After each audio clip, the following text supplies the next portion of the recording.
sehat sahabat, sahabat yang hebat, sahabat yang kuat, sahabat yang tetap semangat, sahabat yang dikasihi oleh Tuhan. Kita sepakat dan bermufakat untuk tetap menjalani pola hidup sehat. Sebab itulah wujud rasa syukur kita kepada Tuhan yang memberi kita kehidupan. Yang kedua, dengan cuci darah untuk melakukan semua kebaikan. Semangat!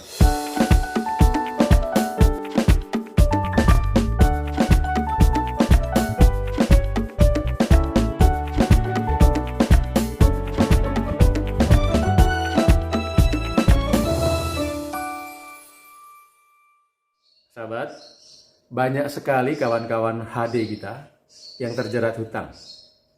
Banyak, ya. Terjerat hutang dan tidak pernah bisa membayar. Sulit sekali. Dan keadaannya menjadi semakin buruk karena hutang-hutang itu. Hutang apa? Ialah hutang cairan. Ya, banyak sahabat kita berhutang cairan dan tidak mampu membayar, melunasi, menguras cairan yang menumpuk di dalam tubuh. Saya agak ragu apakah sahabat-sahabat kita ini berhutang cairan, ya. Jangan-jangan bukan cuma berhutang, ya. Tapi terjerat rentenir cairan. Di mana berat keringnya belum tercapai. Sudah gitu, cairannya numpuk terus-menerus, bertambah terus-menerus, dan dihitung utang. Jadi aslinya cairannya menumpuk, plus berat keringnya belum tercapai. Nah, ini menimbulkan banyak masalah kesehatan. Sebab saya selalu mengatakan, bagi pasien cuci darah, masalah yang paling berat adalah mengendalikan cairan, mengendalikan air, mengendalikan kenaikan berat badan antar HD. Ini masalah klasik, masalah umum, dan banyak kawan-kawan yang sulit terlepas dari jeratan hutang cairan. Saya menerima banyak pertanyaan. Sebaiknya berapa mililiter kita minum setiap hari? Karena sering mendengar, ya, saran dari dokter maupun suster, minum 600 ml setiap hari atau 24 jam.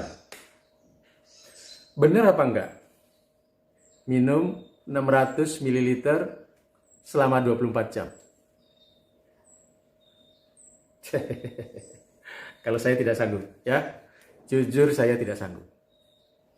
Jujur saya katakan, saya tidak pernah ngitung berapa minum dalam sehari. Tidak pernah, ya. Saya tidak pernah menakar berapa minum saya selama 24 jam. Dan saya belum pernah bengkak oleh cairan. Belum pernah sesek oleh cairan. Tidak ngutang-ngutang cairan. Nah, apa yang harus diperhatikan oleh pasien cuci darah? Jumlah minum atau hal lain? Ini saya ingin kasih tahu, ya.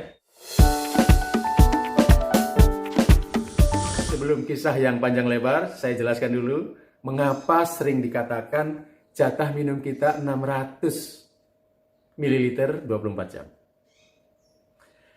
Sahabatku, tubuh kita saat kita diam, saat kita sakit, saat kita istirahat, tidur, atau banyak duduk, atau dirawat, tubuh kita sesungguhnya mengeluarkan cairan melalui uap, penguapan, ya.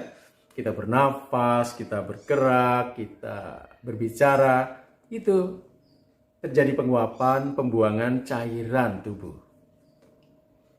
Ya, contohnya kalau kita sedang berada di tempat dingin, ya, berada di bukit yang dingin, saat kita bernafas, saat kita berbicara kelihatan. Seperti kita merokok, ya, keluar uap. Seperti asap. Itu tanda bahwa saat kita berbicara, saat kita bernafas, itu terjadi penguapan. Nah, selama 24 jam itu, penguapan yang keluar dari tubuh kita diperkirakan, diasumsikan sebanyak 600 ml. Jadi, kalau kita nggak ngapa-ngapain, kita tidur-tiduran, kita terbaring sakit atau dirawat di rumah sakit, ya minum kita hanya 600 ml. Itu mengenai hitungan 600 ml. Nah, kalau kita masih beraktivitas, masih berkegiatan di luar rumah, berkeringat banyak, maka jumlah minumnya ditambah 600 ditambah jumlah keringat yang keluar. Kalau kita masih buang air kecil, ditambah lagi 600, ditambah keringat, tadi entah berapa, ditambah buang air kecil. Itu ada berapa? Itu ditambahkan. Kalau BAB kita lancar, apalagi sedang diare, cairan banyak keluar, ditambah lagi 600 ml, ditambah keringat yang keluar, ditambah buang air kecil yang keluar, ditambah BAB, jumlah cairan yang keluar lewat buang air besar. Itulah sumber-sumber pengeluaran cairan dari dalam tubuh kita. Nah, untuk menyeimbangkan cairan tubuh, maka minum yang boleh masuk ke dalam tubuh kita adalah sebanyak cairan yang keluar. Itu teorinya, tapi ini nggak mudah ya. Tapi itu sangat tidak mudah. Dan mana mungkin kita setiap hari, apalagi BAB ya, memperkirakan cairannya seberapa. Apalagi diare. Tidak mungkin kita menghitung jumlah cairan yang keluar dari dalam tubuh kita setiap hari. Itu faktanya. Jadi, lupakan. Ingat, lupakan pertanyaan-pertanyaan yang sering diajukan. Berapa mililiter kita harus minum setiap hari? Pertanyaan itu harus dicoret. Sahabatku, dengar baik-baik ya, dengar baik-baik.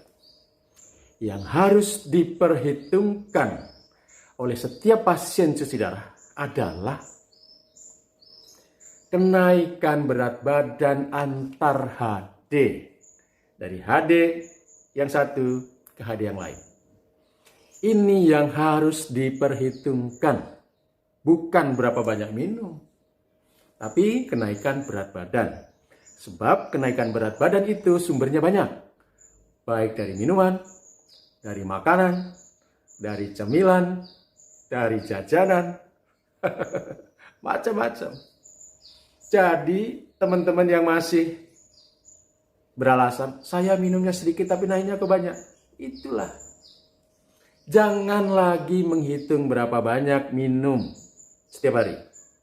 Tetapi berapa banyak kenaikan berat badan antar HD. Nih, sekali lagi, dengar baik-baik ya. Yang harus diperhatikan dan harus dijaga oleh pasien gagal ginjal, pasien cuci darah, adalah kenaikan berat badan antar HD. Berapa idealnya kenaikan berat badan antar HD? Ini. Tentu sahabat sudah tahu bahwa kenaikan maksimal berat badan antar HD adalah 5% dari berat badan kering. Ya. 5% dari berat badan kering. Kelihatannya mudah ya?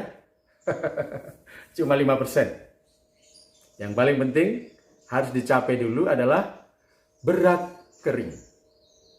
Capai dulu berat kering, baru bisa menentukan 5% kenaikan. Kalau belum mencapai berat kering, nggak bisa.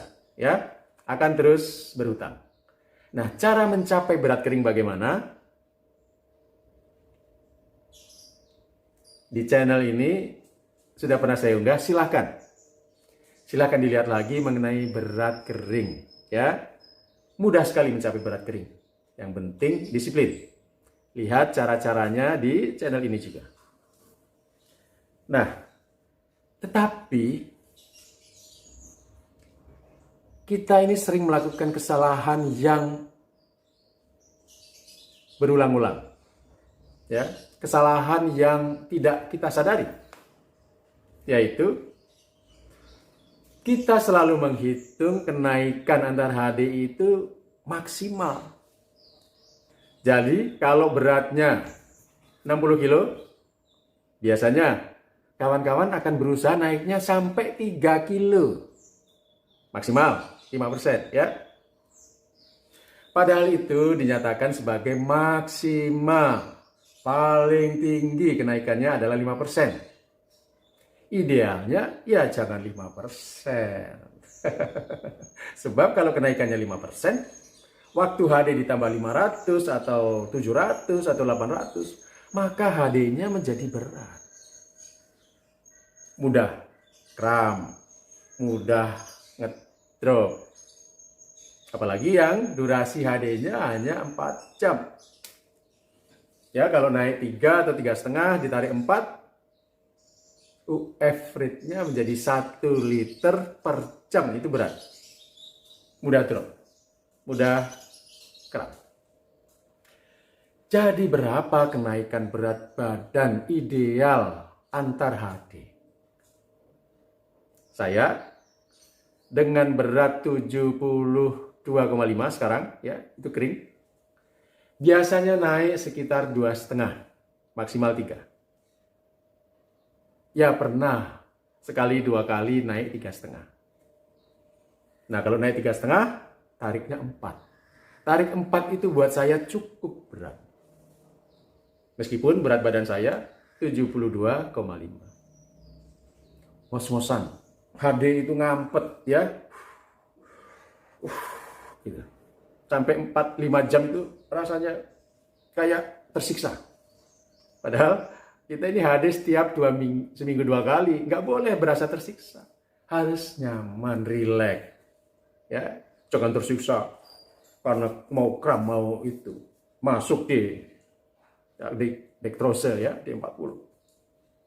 Digelontor lagi pakai NaCl. Tadinya berat banget. Itu keliru. HD yang menderita seperti itu keliru. Jangan dilakukan. Jadi, naiknya harus diatur. Di bawah 5%. Ingat. Ini penting. Jangan lagi mengatakan kenaikanku 5%. Aman. Itu tidak aman. Ya. Kenaikan yang aman di bawah 5%. Jadi kalau beratnya 60, ya naiknya 2 atau 2,5. HD-nya akan lebih nyaman. Jangan berat badannya 60, naiknya 6 kilo. Itu menderita. Saya jamin itu menderita. Dan akan menimbulkan banyak masalah yang menyiksa. Sahabatku, kelebihan air yang terus-menerus, air yang terus mengendap di dalam tubuh kita, mengendap di rongga-rongga tubuh kita, itu akan mendatangkan malapetaka. Akan mendatangkan masalah yang sangat berat dan menyiksa. Saya secara pribadi paling takut terhadap air. Jadi selama 9 tahun saya cuci darah, saya berusaha tidak pernah kelebihan cairan. Tidak pernah tarik terlalu banyak. Sekarang ya kalau agak khilaf, ya. Ya saya ditarik 4. Tapi itu situasi khilaf. Itu maksimal, ya, kenaikan berat badan maksimal. Saya lebih nyaman naik 2,5, ditarik 3 atau 3,5. Nyaman. HD 5 jam sangat nyaman. Jadi ingat, kenaikan berat badan maksimal antar HD adalah di bawah 5%. Sumber kenaikan berat badan itu bermacam-macam. 1. Minuman. 2. Makanan. 3. Jajanan-jajanan. 4. Cemilan. Ingat ya, kalau teman-teman makan tahu isi 2 biji, itu timbang aja badannya. Sebelum makan dan sesudah makan. Pasti naik 300 mg. Jadi jangan salah. Cemilan-cemilan, makanan-makanan yang tidak kita kendalikan itu menambah kenaikan berat badan secara signifikan karena terus menumpuk selama beberapa hari. Jadi, kendalikan makanan, kendalikan minuman, batasi cemilan-cemilan dan snack-snack.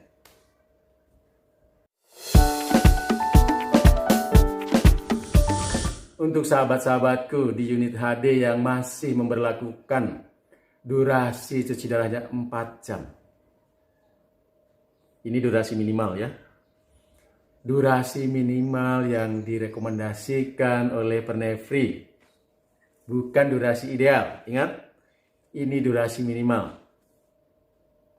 Saya ingin mengingatkan, batasi betul-betul asupan makanan, cemilan, jajanan, maupun minuman. Pola minumnya harus diatur. Pola minumnya seperti apa? Ada di channel saya ya. Di unggahan-unggahan yang lalu ada pola minum untuk pasien gagal ginjal.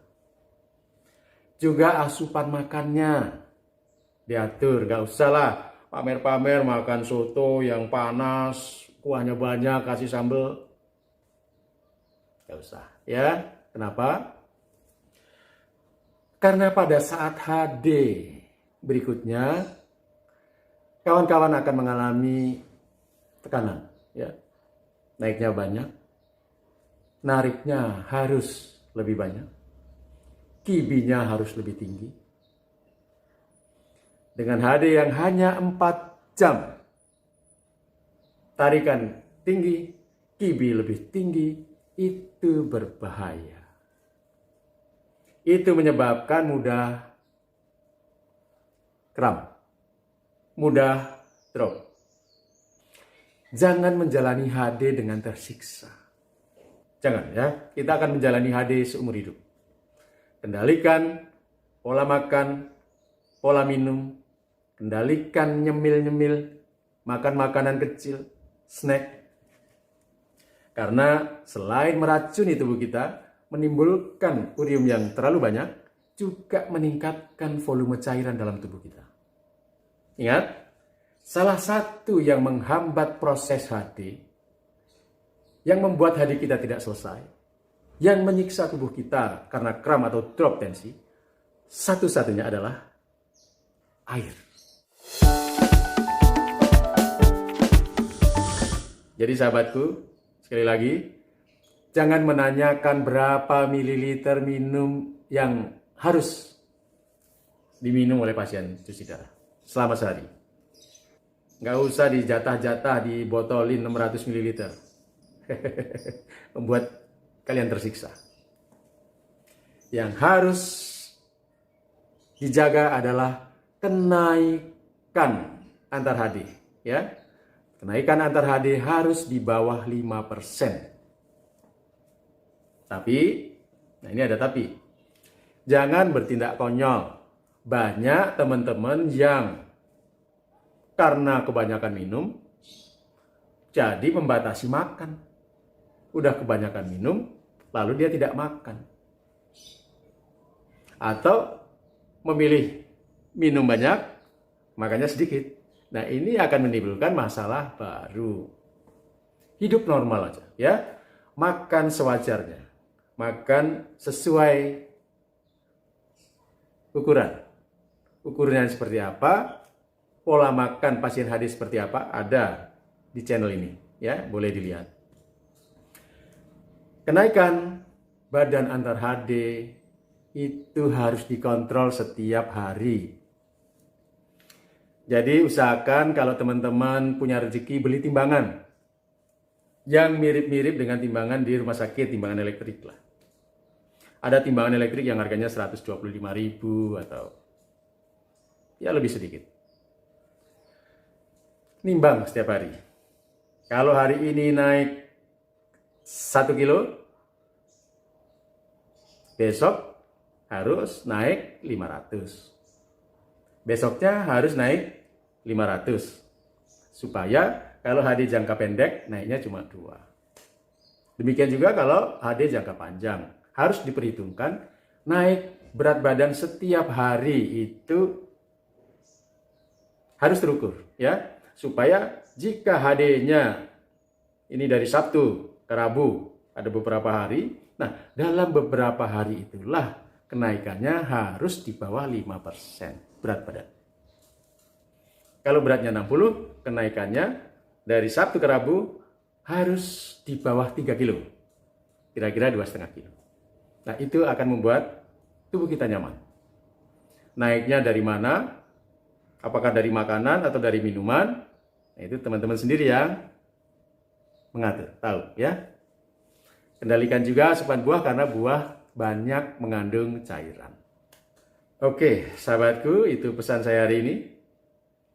Kendalikan kenaikan antar waktu HD di bawah 5% untuk HD yang nyaman, HD yang adekuat, dan kesehatan jangka panjang. Salam sehat.